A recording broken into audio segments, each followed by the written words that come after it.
Hey everybody, it's Jason Blaha here, and today I want to chat with you guys a little bit about an important topic, and it's one that I'm going to drive home over and over and over. But I also want to make clear in this, I am not talking about for novice lifters. Okay, I want to be very clear here. A novice lifter, you can almost get jacked just by doing jumping jacks and just adding one every time you work out. Okay, and I almost mean that's kind of a joke, but the truth is, it is so easy to grow as a novice. You don't need any of these advanced strategies. Just follow any of the proven programs. I have like 4 of them for free. Okay?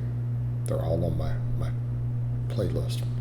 I got a couple playlists of that stuff. Just go do that. I have published stuff that's been viewed by millions and millions of people, like in other fitness websites.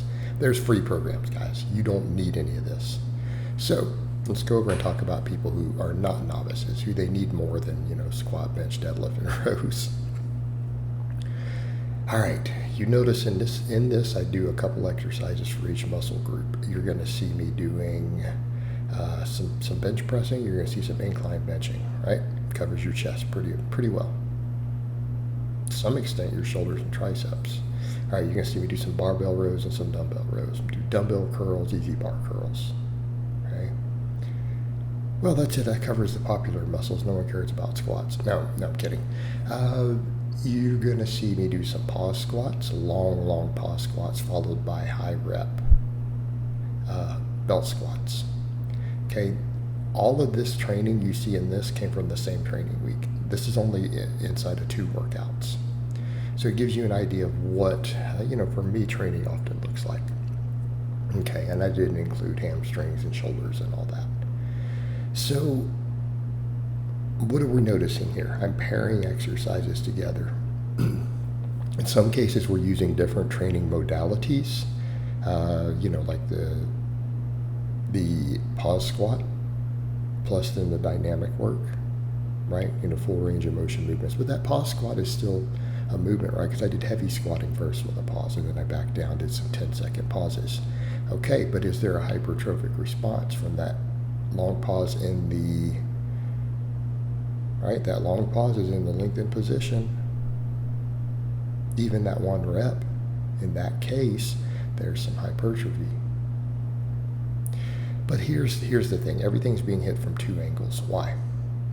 All right, when you look at muscles and the origins, insertions, all this stuff, the distribution of the muscle fibers, what you're going to find is that even the best movements you can find are not going to completely fatigue every muscle fiber through a muscle. Now, I don't mean you can't get really good gains off a single exercise. So let's be clear there. Okay, if you learn to bench correctly and you do correct volumes and fatigues, will your pecs grow? Yes, they'll grow. If you pick just one type of curl, will your biceps grow? In fact, for most people who don't have lagging biceps, I wouldn't do more than one type of curl. I do 2 types because my arms suck. They're my genetic weak link. It's my worst muscle, and therefore I give them a little bit extra. They need it. They seem to be responding to it, and normally I haven't historically done that. Because keep in mind, rows do work biceps, and you can really come in with one type of curl most of the time and finish them off. It's 4 different types of curls I like. I mess with the easy bar. I mess with supine dumbbell. I like hammer curls sometimes, and then I like power curls. But at the moment, I'm just doing these 2. These are actually more similar to each other than they are different. But again, it's knowing where I need the workout.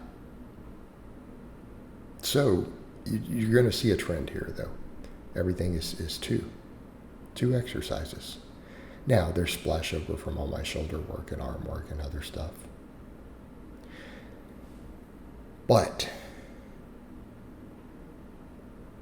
2. And it's because of the point I just made. So even if people come up with this idea that there's a best exercise, that's just ludicrous. Muscles need to be worked from a couple different angles, particularly muscles that are stubborn. It's a good idea.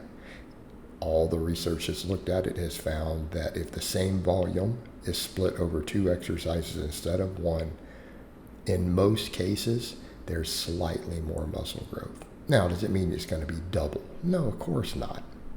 Does it mean you can't grow off of one? Of course not. but it is slightly more. And by that same token, we start talking about sometimes people see growth from a novel training response. Why? Because a few of the muscle fibers that have been understimulated sometimes get hit a little better. So if you've been stalling for a while, change one of your movements.